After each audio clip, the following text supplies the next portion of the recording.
It's been quite a while since From Software's biggest and best DLC first graced the world.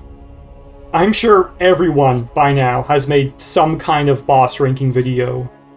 I'm somewhat tempted to do that too, to be honest. But when I think about it, my mind just keeps coming back to one boss fight in particular. Even though I could say something about all the fights in this DLC, I'm not going to, at least not yet. Because first, I need to talk about my pick for the best fight of not just the DLC, not just in Elden Ring, but the best fight in the entire Souls series. And I know it's going to be a controversial pick. In a series as stacked with god-tier bosses as this one, how could it not be? I think my pick will rustle more than a few jimmies. So without further ado, drumroll please.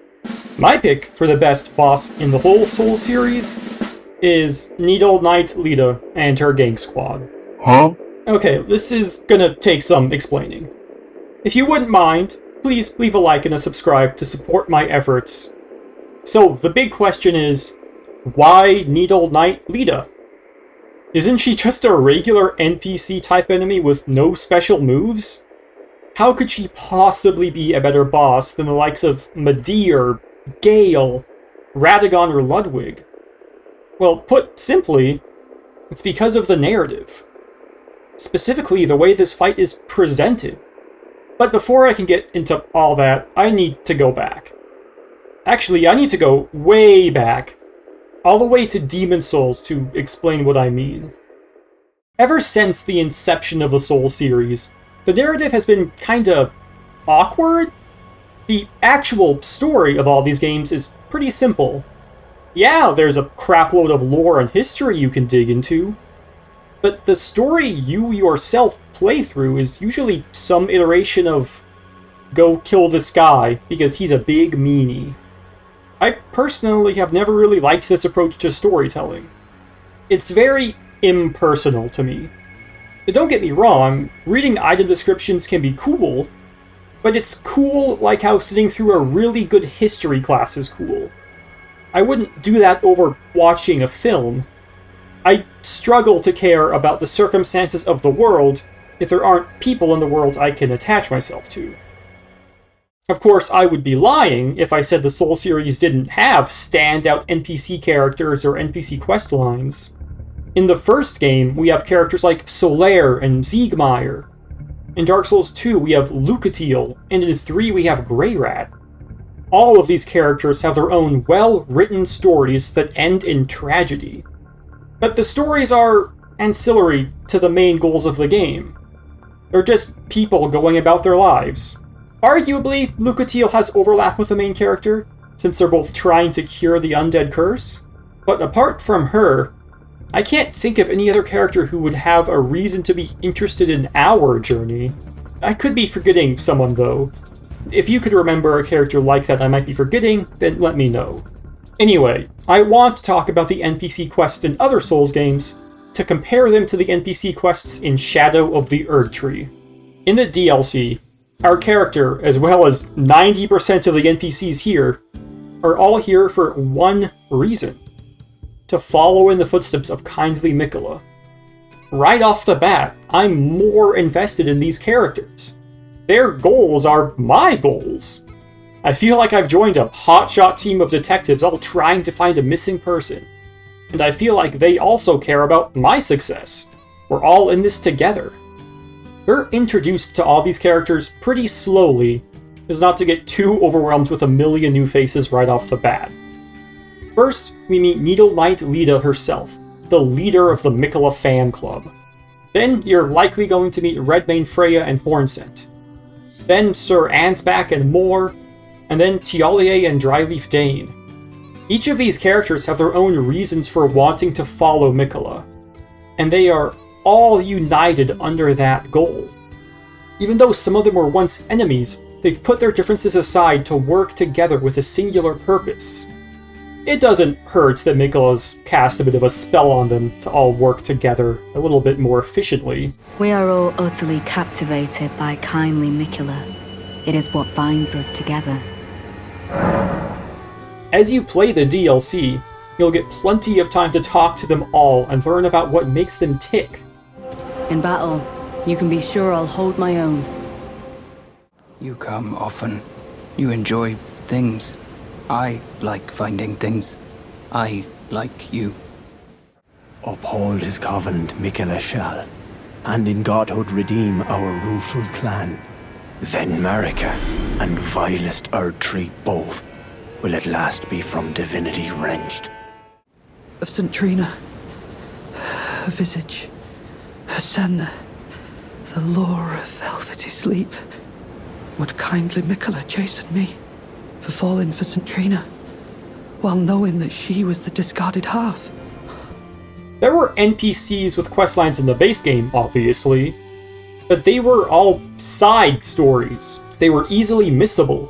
In the DLC, these quests are the main story. Without even trying very hard, you're very likely to complete most of them. By the end of the game, you'll basically be best friends with all of these characters. But the good times don't last. As you progress, the spell the Miquella cast over everyone is broken. With everyone's minds finally clear, they begin to distrust each other and splinter off. Mostly, it's Needle Knight Lita herself who's acting very antagonistically. She begins to resent anyone who shows a lack of faith in Miquella. But while my devotion to kindly Miquella remains unchanged, by my troth I am not so sure about the others. No, wait. Perhaps this is a blessing in disguise. I can wield my sword to cull the undeserving, those unfit to bask in tender Miquella's presence. I should have thought of this earlier. But there is uncertainty among everyone. Mor is afraid that he'll be sad forever. Freya is having a bit of a personal crisis. And thanks to our help, Sir Ansbach learns what Miquella's intentions truly are. Essentially, Miquella's going to use necromancy on the corpses of Mohg and Radahn to create a new god. As a former follower of Mohg, this upsets Ansbach greatly.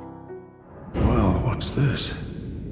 He plans to use his corpse as the vessel of his king consort. He has forsaken Lord Mohg's soul. If you've already met St. Trina, you learn that she wants Miquella to be killed. Not out of malice, but as a kindness to him. He's shed too much of himself. Tialier, the St. Trina uber simp, is initially against us when we say we want to kill Miquella for St. Trina, but eventually he comes around and sees things for how they are. Everyone is upset and feeling some sense of betrayal. The stage is set for a civil war. And finally, this brings us to the fight itself. If you've completed their quests, you can summon Ansbach and Tialier to help against Lita and her allies.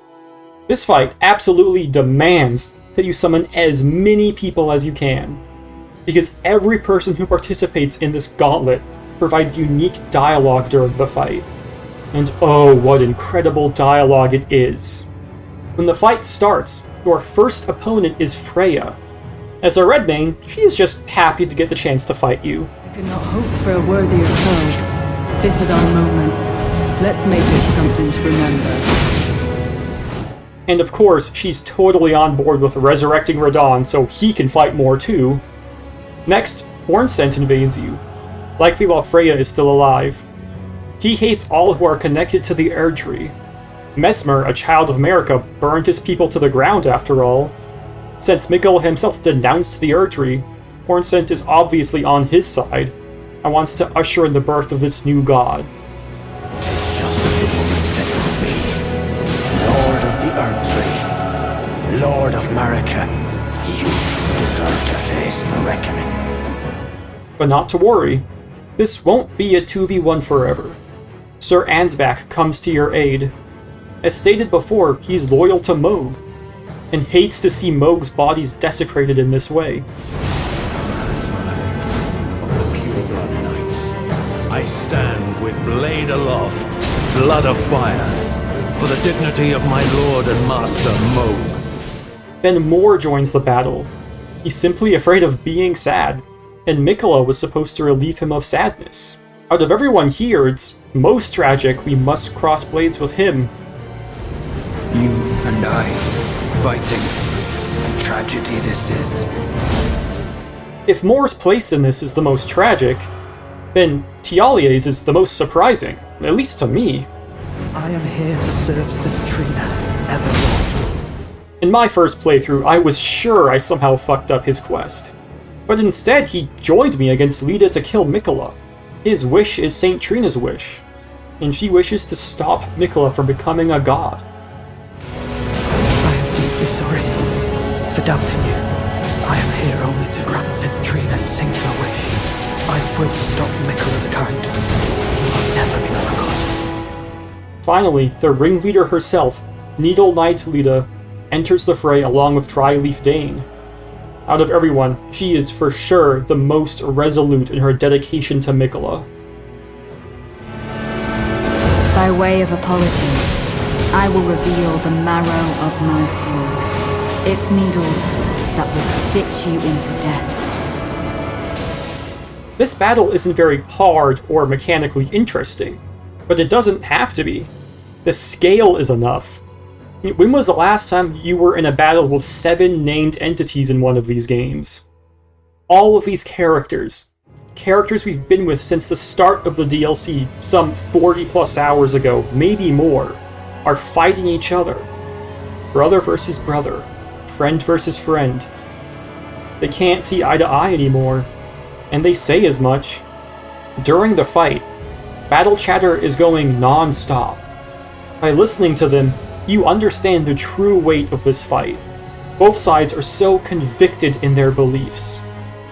It's tragic that it had to come to this.